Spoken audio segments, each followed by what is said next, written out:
G'day, I'm Warwick Schiller, and today I want to talk to you about putting the snaffle on a horse for the first time. You know, putting the bridle on a horse for the first time is where you will create bridling issues or where you'll fix future bridling issues. So this is a 3-year-old warmblood stallion here I've been working with. Has not ever had a snaffle in his mouth before. So I'm going to go ahead and put it on him for the first time here, and I'm going to show you, you know, if there's some trouble you might run into, how you go about fixing that. But if your horse has a bridling issue, someone taught it to him. Horses are not born knowing how to have a bridling issue, and that someone just took a shortcut somewhere and failed to you know, fix all the parts. So there's several things they need to be able to do for you to be able to bridle them. They have to let you handle their ears. You have to be able to take that bridle over their ears, and he seems pretty good about that. I've done a little bit of work with that. They have to be able to let you put your thumb in the corner of their mouth and open their mouth, which I haven't worked with him at all. So I would just run my thumb down here and put it right there and wait till he opens his mouth and let go. Once again, we're not trying to get him to open his mouth here so we can get the bit in. We're trying to teach him how to open his mouth.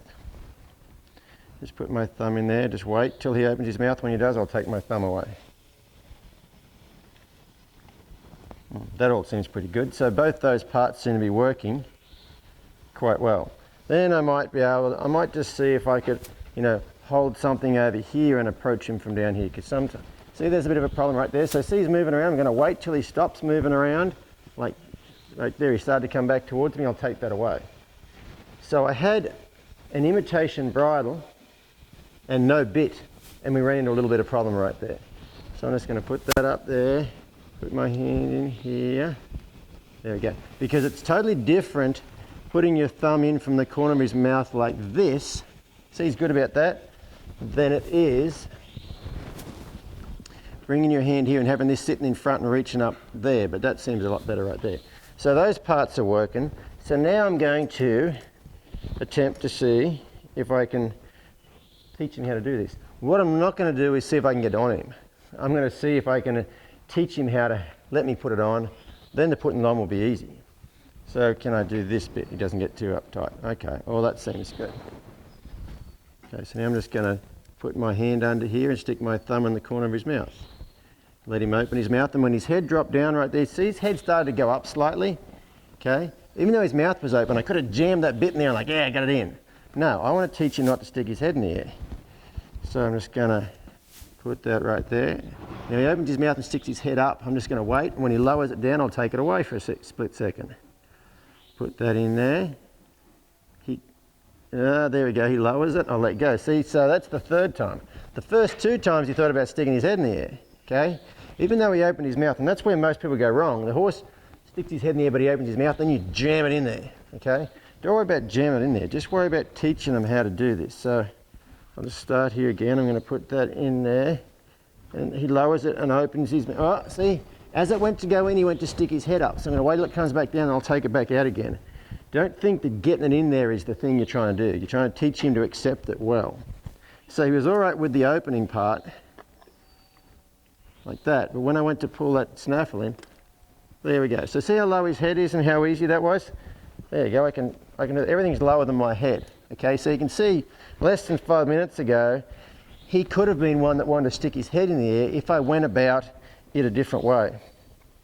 So anyway, it's about that simple. Just, you know, it's no different clipping, worming, loading on the horse trailer, whatever it is you want to do. Just work in little pieces like that, and what you're trying to achieve will be quite easy.